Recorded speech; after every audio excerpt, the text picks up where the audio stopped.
ಪ್ರೈಸಲೋ ದೇವರ ಅತಿ ಪರಿಶುದ್ಧ ನಾಮಕ್ಕೆ ಸ್ತೋತ್ರವಾಗಲಿ. ಮತ್ತೆ ನಿಮ್ಮನ್ನು ನೋಡಲು ದೇವರು ಕೊಟ್ಟಂತ ಕೃಪೆಗಾಗಿ ಸ್ತೋತ್ರ.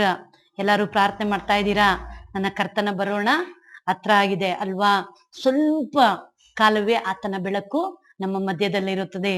ನಂತರ ನಾವೆಲ್ಲರೂ ಪರಲೋಕ ರಾಜ್ಯಕ್ಕೆ ಬಾಧ್ಯರಾಗುತ್ತೇವೆ. ಹಾಲೆಲೂಯಾ. ನೀವೆಲ್ಲರೂ ಬೆಳಕಿನ ಮಾರ್ಗದಲ್ಲೇ ನೀವು ನಡೀತಾ ಇದ್ದೀರಾ. ಅದೇ ರೀತಿಯಲ್ಲಿ ದೇವರ ಸನ್ನಿಧಿಯಲ್ಲಿ ಕುಳಿತು ನೀವು ಪ್ರಾರ್ಥನೆ ಮಾಡ್ತಾ ಇದ್ದೀರಾ ಅಂತ ನಾನು ನಂಬ್ತಾ ಇದ್ದೀನಿ. ಯಾಕಂದ್ರೆ ವಾಕ್ಯ ಇಬ್ಬಾಯಿಕತೆ ಆಗಿರುವುದರಿಂದ ಅದು ನಿಮ್ಮೊಟ್ಟಿಗೂ ಮಾತನಾಡುತ್ತದೆ, ನಮ್ಮೊಟ್ಟಿಗೂ ಮಾತನಾಡುತ್ತೆ. ಹಾಲೆಲೂಯಾ. ಎಲ್ಲರೂ ಚೆನ್ನಾಗಿದ್ದೀರಾ? ಪ್ರಾರ್ಥನೆ ಮಾಡ್ತಾ ಇದ್ದೀರಾ? ಹೌದು, ಪ್ರಸಂಗ ಕೇಳ್ತಾ ಇದ್ದೀರಾ, ನೀವು ಪ್ರಾರ್ಥನೆ ಮಾಡ್ಕೊಳ್ತಾ ಇದ್ದೀರಾ. ಆದ್ರೆ ನಮಗೋಸ್ಕರ ಎಷ್ಟು ಜನ ಪ್ರಾರ್ಥನೆ ಮಾಡ್ತಾ ಇದ್ದೀರಾ?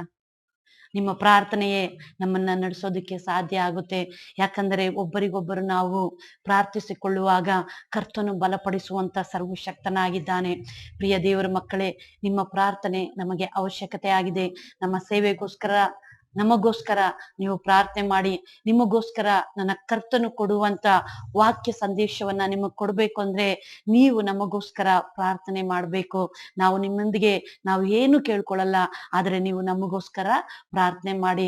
ಯಾವಾಗ ನೀವು ನಮಗೆ ಪ್ರಾರ್ಥನೆ ಮಾಡ್ತಿರೋ ನಾವು ಅನೇಕ ಜನರಿಗೆ ಈ ಸಂದೇಶವನ್ನ ಸಾರೋದಿಕ್ಕೆ ಸಾಧ್ಯ ಆಗುತ್ತೆ. ಹಲ್ಲೆಲೂಯಾ.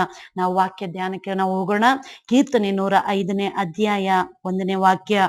ಯೆಹೋವನಿಗೆ ಕೃತಜ್ಞತಾ ಸ್ತುತಿ ಮಾಡಿರಿ, ಆತನ ನಾಮದ ಮಹತ್ವವನ್ನು ವರ್ಣಿಸಿರಿ, ಜನಾಂಗಗಳಲ್ಲಿ ಆತನ ಕೃತ್ಯಗಳನ್ನು ಪ್ರಸಿದ್ಧಪಡಿಸಿರಿ. Praise the lord.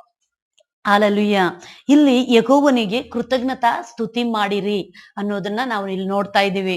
ನಾವು ಕರ್ತನಿಗೆ ಯಾವಾಗಲೂ ಕೃತಜ್ಞತಾ ಸ್ತುತಿಯನ್ನ ಸಲ್ಲಿಸ್ತಾ ಇರ್ಬೇಕು. ಯಾವ ರೀತಿಯಲ್ಲಿ ಕೃತಜ್ಞತೆ ಸಲ್ಲಿಸೋದು? ನಾವು ಯಾವಾಗ್ಲೂ ಸ್ತೋತ್ರ ಹೇಳ್ತಾ ಇದೀವಲ್ಲ, ಪ್ರಾರ್ಥನೆ ಮಾಡ್ತಾ ಇದೀವಲ್ಲ, ದೇವರಿಗೆ ಸ್ತೋತ್ರ ಸ್ತೋತ್ರ ಅಂತ ಹೇಳ್ತಾ ಇದೀವಲ್ಲ, ಮತ್ತೆ ಯಾವ ರೀತಿಯಲ್ಲಿ ಕೃತಜ್ಞತಾ ಸ್ತುತಿ ಹೇಳೋದು?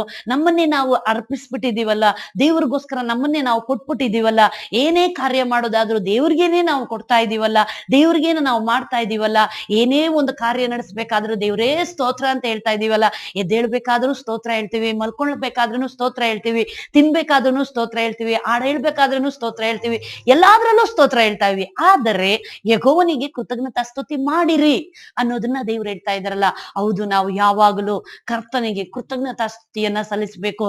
ಯಾವ ರೀತಿ ಅನ್ನೋದಾದ್ರೆ 24 ಗಂಟೆಗಳ ಕಾಲ ನನ್ನ ಕರ್ತನು ಕಣ್ಮಣಿಯ ರೀತಿಯಲ್ಲಿ ಕಾಯ್ದು ಕಾಪಾಡುವಂತ ನನ್ನ ದೇವರಿಗೆ ನಾವು ಕೃತಜ್ಞತೆಯನ್ನ ಸಲ್ಲಿಸ್ಬೇಕು.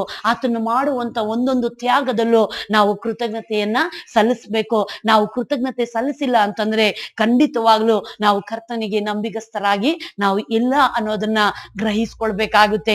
ಯಾವ ರೀತಿ ಅನ್ನೋದಾದ್ರೆ, ಇವಾಗ ನೀವು ಒಂದು ವಿಷಯಕ್ಕೋಸ್ಕರ ಎಡಬಿಡದೆ ಪ್ರಾರ್ಥನೆ ಮಾಡ್ತಾ ಇದ್ದೀರಾ ಅಂತ ತಿಳ್ಕೊಳ್ಳಿ.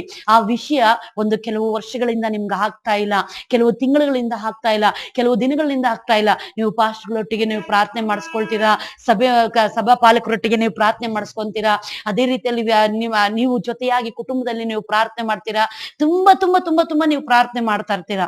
ಕೊನೆಯ ಒಳಗಡೆ ನಿಮ್ಮ ಪ್ರಾರ್ಥನೆಯನ್ನ ದೇವ್ರು ಕೇಳ್ತಾರೆ. ಫಸ್ಟ್ನೇ ಸಾರಿ ಹೇಳ್ತೀರಾ, ದೇವ್ರೆ ನಾನು ಈ ವಿಷಯಕ್ಕೋಸ್ಕರ ನಾನು ಪ್ರಾರ್ಥನೆ ಮಾಡ್ತಾ ಇದ್ದೀನಿ, ದಯವಿಟ್ಟು ಈ ಪ್ರಾರ್ಥನೆ ಮೇಲೆ ನನಗ್ ಬಿಡುಗಡೆ ಕೊಡು, ನಾನು ಬಂದು ನಿನ್ನ ಸನ್ನಿಧಿಯಲ್ಲಿ ₹100 ಕಾಣಿಕೆ ಹಾಕ್ತೀನಿ. ಹಲ್ಲೆಲೂಯಾ. ದೇವ್ರೆ ನನ್ಗೆ ಈ ವಿಷಯದ ಮೇಲೆ ನನಗ್ ಬಿಡುಗಡೆ ಕೊಡು, 1000 ಸ್ತೋತ್ರನ ನಾನು ಹೇಳ್ತೀನಿ.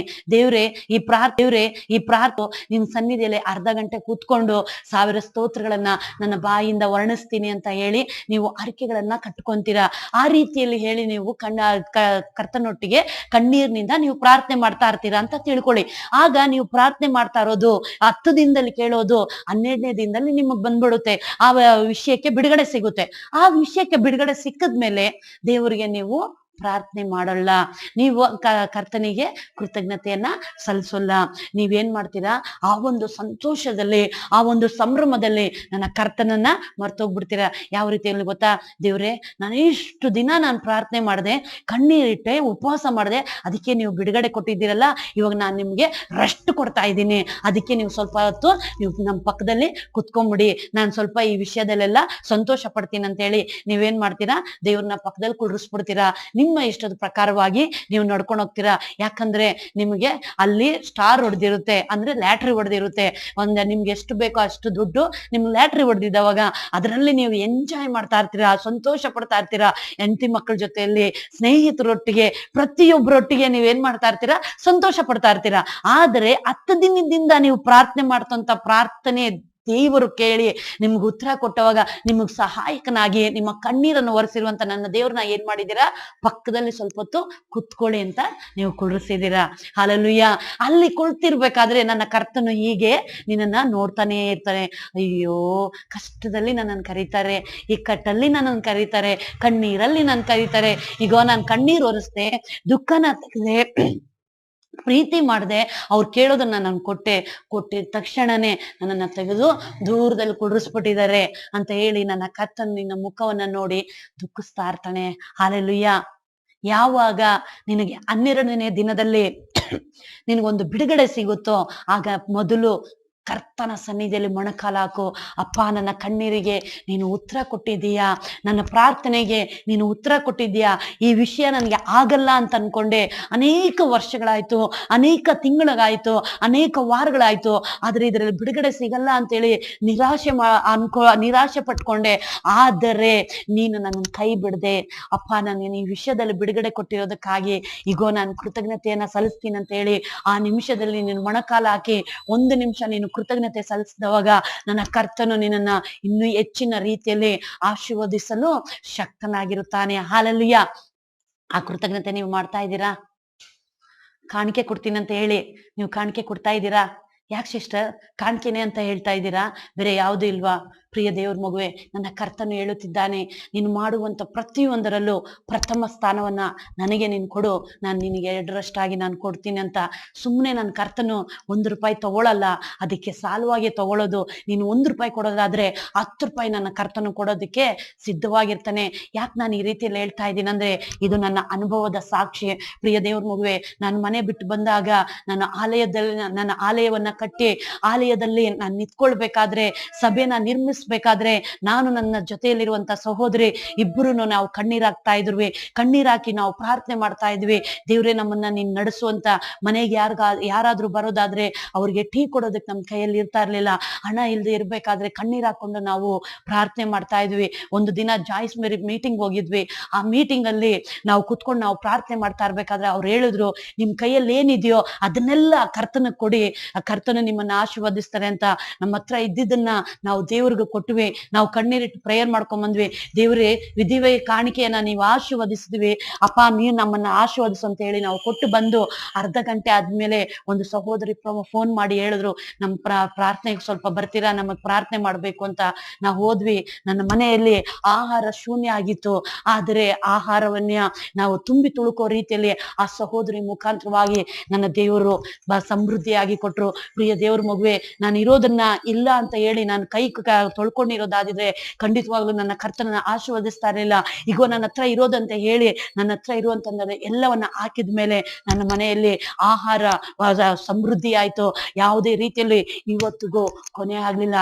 ಯಾವುದೇ ಕಾರಣಕ್ಕೂ ನನಗೆ ಈ ರೀತಿಯಲ್ಲಿ ಕೊಡೋ ರೀತಿಯಲ್ಲಿ ನನ್ನ ಕರ್ತನ ಇಟ್ಟಿದ್ದಾನೆ ಹೊರತು ಈ ರೀತಿಯಲ್ಲಿ ಕೇಳೋ ರೀತಿಯಲ್ಲಿ ನನ್ನ ಇಟ್ಟಿಲ್ಲ. ಅದಕ್ಕೆ ನನ್ನ ಕರ್ತನಿಗೆ ನಾನು ಕೃತಜ್ಞತೆ ನಾನು ಸಲ್ಲಿಸಿದೆ. ಅಪ್ಪ, ನಾನು ಕಣ್ಣೀರಿಟ್ಟೆ, ನೀನು ಉತ್ತರ ಕೊಟ್ಟೆ, ನಾನು ನಿನಗೆ ನಂಬಿಗಸ್ತಳಾಗಿರ್ತೀನಿ ಅಂತ ಹೇಳಿ ಇವತ್ತರೆಗೂ ನನ್ನ ಕರ್ತನ ಸನ್ನಿಧಿಯಲ್ಲಿ ನಾನು ಮೊಣಕಾಲ ಹಾಕಿ ಒಂದು ಸಣ್ಣ ಕಾರ್ಯ ಆಗೋದಾದ್ರೂ ನನ್ನ ಕರ್ತನಿಗೆ ನಂಬಿಗಸ್ತಳಾಗಿ ನಾನು ಸ್ತೋತ್ರ ಹೇಳುವಾಗ, ಕೃತಜ್ಞತೆ ಸಲ್ಲಿಸುವಾಗ ಆತನು ನನಗೆ ಬೇಕಾಗಿರುವಂತ ಪ್ರತಿಯೊಂದನ್ನ ಆತನು ಒದಗಿಸ್ತಾ ಇದ್ದಾನೆ. ಕಾರಣ ಏನು ಗೊತ್ತಾ? ನನ್ನ ಕರ್ತನು ಹೇಳುತ್ತಿರುವುದು, ಯೆಹೋವನಲ್ಲಿ ನೀವು ಕೃತಜ್ಞತೆಯನ್ನ ಸಲ್ಲಿಸ್ರಿ ಅಂತ. ನಾವು ಮನುಷ್ಯರಿಗೆ ನಾವು ಕೃತಜ್ಞತೆ ಸಲ್ಲಿಸೋದಾದ್ರೆ ಪ್ರಯೋಜನ ಇಲ್ಲ. ಕಷ್ಟ ಕಾಲದಲ್ಲಿ ಒಂದು ಮನುಷ್ಯನು ಬಂದು ಈಗ ಕಷ್ಟದಲ್ಲಿ ಅವನು ಏನಾದ್ರೂ ಒಂದು ₹100 ಸಹಾಯ ಮಾಡೋದಾದ್ರೆ ದೇವ್ರನ್ನ ಮರೆತು ಪಕ್ಕದಲ್ಲಿ ಇಡ್ತಾರೆ.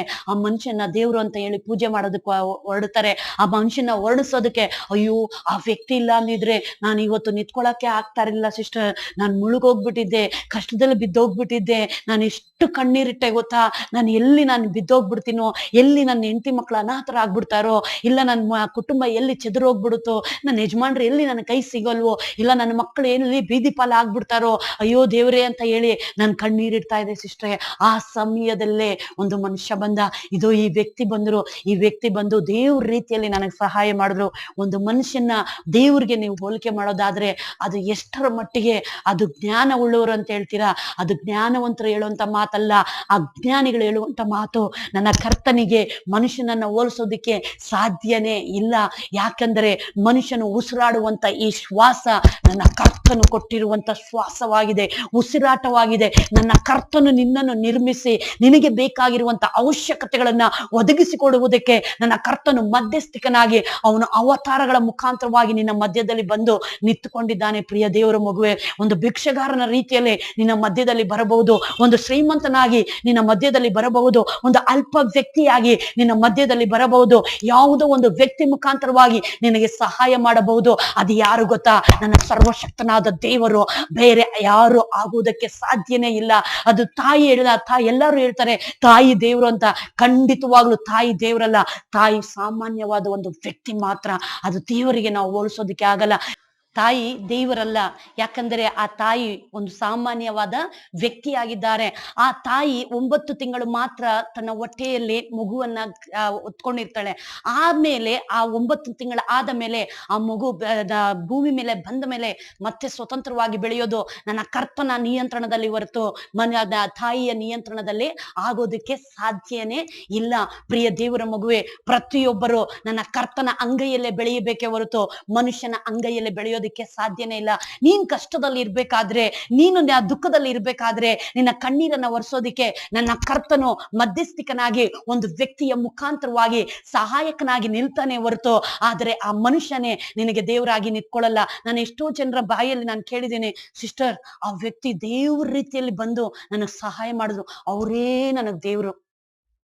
ಆದ್ರೆ ನೀನ್ ಕಣ್ಣೀರಿರ್ಬೇಕಾದ್ರೆ ಆ ವ್ಯಕ್ತಿ ಬಂದ್ರ, ನೀನ್ ಸಾಲದಲ್ಲಿ ಇರ್ಬೇಕಾದ್ರೆ ಆ ವ್ಯಕ್ತಿ ಬಂದ್ರ, ನಿನ್ ಮನೇಲಿ ಜಗಳ ಆಡ್ತಾ ಇರ್ಬೇಕಾದ್ರೆ ಆ ವ್ಯಕ್ತಿ ಬಂದ್ರ? ಬಂದಿಲ್ಲ. ನನ್ನ ಕರ್ತನು ನಿನ್ನ ಮಧ್ಯದಲ್ಲಿ ಬಂದಿದ್ದು. ನೀನು ಯಾವಾಗ ನೀನು ಮೊಣಕಾಲಾಗ್ತೀಯೋ, ನೀನು ಯಾವಾಗ ನೀನು ಕಣ್ಣೀರಿಡ್ತೀಯೋ, ಯಾವಾಗ ದೇವರೇ ನನ್ನನ್ನ ಕರುಣಿಸುವಂತ ನೀನು ಕೂಗ್ತೀಯೋ, ಆವಾಗ ಬರುತ್ತಿರೋದು ಮನುಷ್ಯನಲ್ಲ, ನನ್ನ ಕರ್ತನು. ನಿನ್ನ ಕಷ್ಟದಲ್ಲಿ ನೀನು ಕೂಗ್ಬೇಕಾದ್ರೆ ನನ್ನ ಕರ್ತನು ಬರ್ತಾ ಇರೋದು. ಅಲ್ಲಿ ಹಳೆ ಒಡಂಬಡಿಕೆಯಲ್ಲಿ ನೋಡ್ತೀವಿ, ಎಲೀಷ ಅರಣ್ಯದಲ್ಲಿ ಇರ್ಬೇಕಾದ್ರೆ, ಅವನ್ಗೆ ಆಹಾರ ಇಲ್ಲದೆ ಇರ್ಬೇಕಾದ್ರೆ ಒಂದು ಕಾಗೆ ಮುಖಾಂತರವಾಗಿ ನನ್ನ ಕರ್ತನು ಆಹಾರವನ್ನು ಪೋಷಿಸಿದ. ಆ ರೀತಿಯಲ್ಲಿ ಇರ್ಬೇಕಾದ್ರೆ ಕಾಗೆನ ಎಲೀಷ ದೇವ್ರಂತ ಅನ್ಕೊಳ್ಬೇಕಾಗಿತ್ತಲ್ಲ. ಇದೇ ಯೆಹೋವ ದೇವ್ರು. ಈ ಕಾಗೆನೆ ನಾನು ಪೂಜೆ ಮಾಡ್ಕೊಂಡಿರ್ಬೋದಲ್ಲ, ಈ ಕಾಗೆನೆ ನನಗ್ ದೇವ್ರು ಅಂತ ಹೇಳ್ಕೊಬೇಕಾಗಿತ್ತಲ್ಲ. ಆ ಎಲೀಷನಿಗಿರುವಂತ ಜ್ಞಾನವನ್ನೇ ದೇವ್ರು ನಿನಗೂ ಕೊಟ್ಟಿರೋದು. ಆದ್ರೆ ಎಲೀಷ ದೇವರ ಮುಖವನ್ನ ಆಗ ದೇವ್ರ ಮುಖ ನೋಡಿದ್ರು. ದಯವಿಟ್ಟು ಕ್ಷಮಿಸಿ, ಎಲೀಷ ಅಲ್ವಂತೆ ಎಲಿಯ. ಅಲ್ಲೆಲೂಯ. ಎಲಿಯ ದೇವ್ರ ಮುಖ ನೋಡಿದ್ರೆ ಹೊರತು ಕಾಗೆ ಮುಖ ನೋಡ್ಲಿಲ್ಲ ಅಲ್ವಾ? ಎಲಿಯ ಕಾಗೆ ಮುಖ ನೋಡೋದಿಕ್ಕೆ ಅವನು ಸಾಧ್ಯ ಆಗಿಲ್ಲ. ಯಾಕೆ ಗೊತ್ತಾ? ಅವನು ಗೊತ್ತು, ನನ್ನ ಕರೆದಿರುವವನು ಸರ್ವಶಕ್ತನು. ಇದರ ಮಧ್ಯದಲ್ಲಿ ಇರುವಂತ ಎಲ್ಲರೂ ಸಾಮಾನ್ಯವಾದ ವ್ಯಕ್ತಿಗಳು, ಪ್ರಾಣಿಗಳು. ಅದು ನಿನಗೋಸ್ಕರನೇ ಸೃಷ್ಟಿ ಮಾಡಿರೋದು, ಬೇರೆ ಯಾವುದಕ್ಕೋಸ್ಕರ ಅಲ್ಲ. ಮೊದಲು ನನ್ನ ಕರ್ತನು ನಿನಗೆ ಸ್ಥಾನವನ್ನು ಕೊಟ್ಟನೇ ಹೊರತು ಯಾವುದೇ ಪ್ರಾಣಿಗಳಿಗಾಗ್ಲಿ ಪ್ರಕೃತಿಗಾಗ್ಲಿ ಕೊಳ್ಳಿಲ್ಲ. ಆದ್ರೆ ಪ್ರಕೃತಿ ಪ್ರಾಣಿಗಳೆಲ್ಲ ದೇವ್ರ ಮಾತು ಕೇಳ್ತಾ ಇದ್ದಾರೆ. ಆದ್ರೆ ನೀನು ದೇವ್ರ ಮಾತು ಕೇಳ್ತಾ ಇದೀಯಾ? ನೀನ್ ದೇವ್ರ ಮಾತೆ ಕೇಳ್ತಾ ಇಲ್ಲ, ಮನುಷ್ಯನ ಮಾತು ಕೇಳ್ತಾ ಇದೀಯ. ನಿನ್ಗೆ ಯಾರು ಸಹಾಯ ಮಾಡ್ತಾರೋ ಅವರೇ ದೇವ್ರು, ನಿನಗೆ ಯಾರು ಕಷ್ಟದಲ್ಲಿ ಕಣ್ಣೀರು ಒರೆಸ್ತಾರೋ ಅವರೇ ದೇವ್ರು. ಆ ರೀತಿಯಲ್ಲಿ ಮಾಡ್ತಾ ಇರೋದಕ್ಕೆ ನೀನು ಕೃತಜ್ಞತೆಯನ್ನ ದೇವ್ರಿಗೆ ಸರಿಯಾದ ರೀತಿಯಲ್ಲಿ ಸಲ್ಲಿಸ್ತಾ ಇಲ್ಲ. ಅದಕ್ಕೆ ವಾಕ್ಯ ಹೇಳ್ತಾ ಇದ್ದೆ, ಯೆಹೋವನಿಗೆ ನೀವು ಕೃತಜ್ಞತೆ ಸಲ್ಲಿಸಲೇಬೇಕು ಅಂತ. ಆತನ ನಾಮದ ಮಹತ್ವವನ್ನ ವರ್ಣಿಸ್ಬೇಕು. ನೋಡಿ, ಒಂದು ವ್ಯಕ್ತಿ ವಿಷಯದಲ್ಲಿ ಮಾತನಾಡ್ಬೇಕಾದ್ರೆ 1 ಗಂಟೆ ಕಾಲ ಕುತ್ಕೊಂಡು ಆ ವ್ಯಕ್ತಿ ಅಂತವನು, ಅವನು ಹಿಂಗ್ ಮಾಡ್ದ, ಅವಳು ಹಿಂಗ್ ಮಾಡಿದ್ಲು, ಅವಳು ಈ ತರ ಇದ್ಲು, ಹಂಗೋದ್ಲು, ಅಯ್ಯೋ, ಆ ವ್ಯಕ್ತಿ ಬಗ್ಗೆ ವರ್ಣಿಸೋದ್ ನೋಡಿದ್ರೆ ಹಂಗೇ ತುಪ್ಪ ಸುರ್ಕೊಂಡು ಹೋಗ್ಬೇಕು. ಆ ರೀತಿಯಲ್ಲಿ ವರ್ಣಿಸ್ತಾರೆ. ಅಯ್ಯೋ, ಆ ವ್ಯಕ್ತಿ ಬಗ್ಗೆ ಹೇಳ್ಕೊಳ್ಬೇಕಂತಂದ್ರೇನೆ ಅಪ್ಪ. ಅದೇ ನನ್ನ ಕರ್ತನ ಬಗ್ಗೆ ಹೇಳ್ಬೇಕಾದ್ರೆ, ಅಯ್ಯೋ, ನಮ್ಮ ಮನೇಲಿ ಗೊತ್ತಾಯ್ತು ಅಂದ್ರೆ ಕತ್ತು ಎಗರಿಸ್ಬಿಡ್ತಾರೆ. ಮನುಷ್ಯನ ಬಗ್ಗೆ ಹೇಳ್ಬೇಕಾದ್ರೆ ಕತ್ತೆಗ್ರಲ್ಲ, ನಾನ್ ದೇವ್ರ ಬಗ್ಗೆ ಹೇಳ್ಬೇಕಾದ್ರೆ ಕತ್ತೆಗ್ರುತ್ತಾ? ಪ್ರಿಯ ದೇವ್ರ ಮಗುವೆ, ನೀನ್ ಇವತ್ತು ಜೀವದಿಂದ ಇರೋದು ನನ್ನ ದೇವರ ಕೃಪೆಯಿಂದಲೇ. ಆ ಕೃಪೆಯಿಂದ ಇರ್ಬೇಕಾದ್ರೆ ಮನುಷ್ಯನ ವರ್ಣಿಸೋದಕ್ಕಿಂತ ನನ್ನ ದೇವ್ರನ್ನ ನೀನು ವರ್ಣಿಸು. ಸಿನಿಮಾ ನೋಡ್ಕೊಂಡ್ ಬರ್ತಾರೆ. ಅಯ್ಯೋ ಅವನು ಎಷ್ಟು ಚೆನ್ನಾಗಿ ಆಕ್ಟಿಂಗ್ ಮಾಡ್ದ ಅಂದ್ರೆ ಆಹಾ, ಇವಾಗ ಎಲ್ಲಾರು ಸೀರಿಯಲ್ ಒಳಗಡೆ ದೂರ್ಕೊಳ್ತಾರೆ. ಆ ಸೀರಿಯಲ್ ಒಳಗಡೆ ಆಗುವಂತ ಒಂದೊಂದು ಮನೆ ಒಳಗಡೆ ಹಂಗೆ ದಂಡಾಟಗಳು ನಡೀತಾ ಇರುತ್ತೆ, ನಾಟಕಗಳು ಪ್ರಯೋಜನ ಆಗ್ತಾ ಇರುತ್ತೆ. ವರ್ಣಿಸೋದು, ಅವಳು ಹೆಂಗಿದ್ಲು ಗೊತ್ತಾ, ಇವಳು ಏನ್ ಮಾಡಿದ್ಲು ಗೊತ್ತಾ, ಅಯ್ಯೋ ನಮ್ಮ ಮನೇಲಿದೆ ನೋಡಿ. ಅವನು ಹೊಟ್ಟೆ ಪಾಡ್ಗೆ ಅವ್ನು ಮಾಡ್ಕೊಂತಾ ಇದ್ದಾನೆ ಸೀರಿಯಲ್ಗಳು. ಆದ್ರೆ ಇಲ್ಲಿ ಮನೆ ಒಳಗಡೆ ನಿಜವಾದ ಸೀರಿಯಲ್ಗಳೇ ನಡೀತಾ ಇದೆ. ಗಂಡ ಹೆಂಡತಿಯಲ್ಲಿ ಸಮಾಧಾನ ಇಲ್ಲ, ಮಕ್ಕಳು ಸರಿಯಾದ ರೀತಿಯಲ್ಲಿ ತಂದೆ ತಾಯಿಗೆ ಗೌರವ ಕೊಡಲ್ಲ, ಅಡ್ಡದಾರಿಗಳಲ್ಲಿ ಹೋಗ್ತಾ ಇದ್ದಾರೆ, ಪಾಪದ ಜೀವಿತದಲ್ಲಿ ನಡೀತಾ ಇದ್ದಾರೆ. ನೀನು ಕುಟುಂಬದಲ್ಲೇ ನೀನು ಅಷ್ಟೊಂದು ಕತ್ತಲೆನ ಇಟ್ಕೊಂಡು ನೀನು ಬೇರೆ ರೀತಿಯಲ್ಲಿ ನೀನು ಬೇರೆಯವ್ರನ್ನ ನೀನು ವರ್ಣಿಸ್ಕೊಂಡು ಹೋಗ್ತಾ ಇದ್ರೆ ನನ್ನ ಕರ್ತನು ನಿನಗೆ ಉತ್ತರ ಕೊಡ್ತಾನ?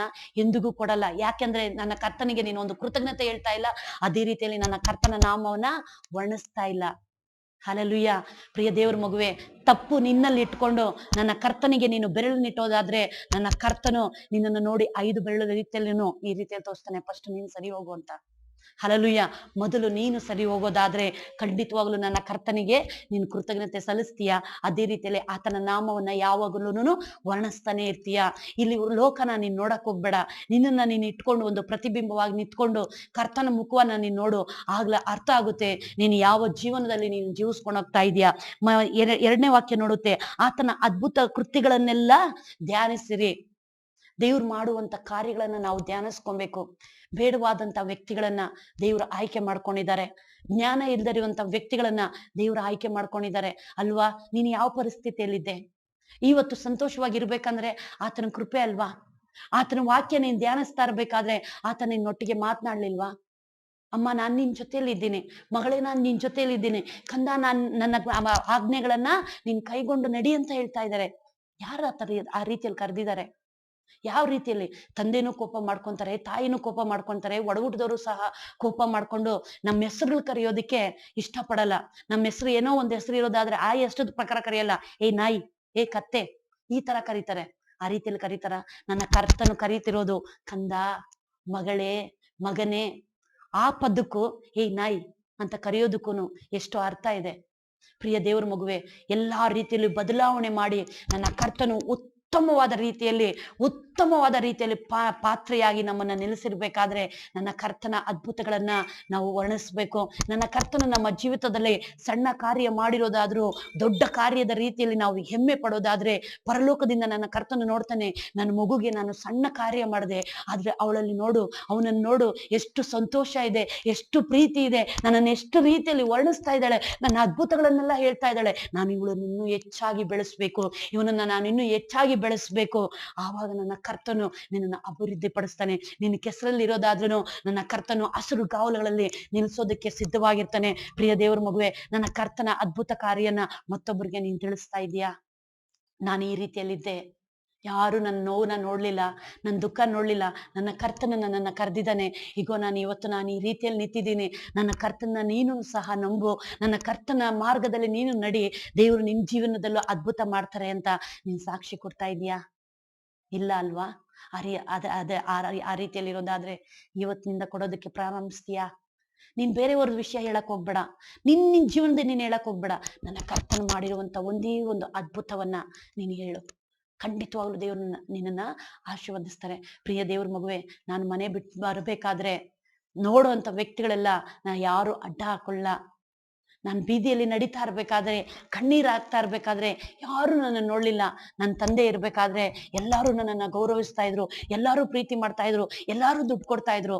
ನನ್ನ ತಂದೆ, ಲೋಕದ ತಂದೆ, ನನಗೆ ಜನ್ಮ ಕೊಟ್ಟಂತ ತಂದೆ ಇರ್ಬೇಕಾದ್ರೆ ನನ್ನ ತಂದೆನ ಯಾರ್ಯಾರು ಗೌರವಿಸ್ತಾ ಇದ್ರು ಅವರೆಲ್ಲ ನನ್ನನ್ನು ಗೌರವಿಸ್ತಾ ಇದ್ರು, ಪ್ರೀತಿ ಮಾಡ್ತಾ ಇದ್ರು, ದುಡ್ಡು ಕೊಡ್ತಾ ಇದ್ರು, ಚೆನ್ನಾಗೇ ನೋಡ್ಕೊಂತಾ ಇದ್ರು. ಆದ್ರೆ ನನ್ನ ಜನ್ಮ ಕೊಟ್ಟಂತ ತಂದೆ ಈ ಲೋಕನ ಬಿಟ್ಟು ಹೋದ್ಮೇಲೆ ನನಗ್ ಪ್ರೀತಿ ಮಾಡೋರು ಯಾರು ಇರ್ಲಿಲ್ಲ, ನನ್ನ ನೋಡ್ಕೊಳ್ಳೋರು ಯಾರು ಇರ್ತಾ ಇರ್ಲಿಲ್ಲ. ಎಲ್ಲರೂ ನಿಜ ರೂಪವನ್ನ ಹೊರಗೆ ತೋರಿಸ್ಕೊಟ್ರು. ಒಳಗೆ ಒಂದು ಹೊರಗೊಂದು ಅಂತ ಹೇಳ್ತಾರಲ್ಲ, ಅದೇ ರೀತಿಯಲ್ಲಿ ಒಳಗಿನ ಮನುಷ್ಯವನ್ನ ಆಚೆ ತೆಗೆದ್ರು. ಆವಾಗ ನನ್ಗೆ ಅರ್ಥ ಆಯ್ತು, ಮನುಷ್ಯನ ಪ್ರೀತಿ ಇಷ್ಟೇ, ಈ ಪ್ರೀತಿ ಯಾವತ್ತಿಗೂ ನೆಲೆಯಾಗಿ ನಿಂತ್ಕೊಳ್ಳಲ್ಲ ಅಂತ.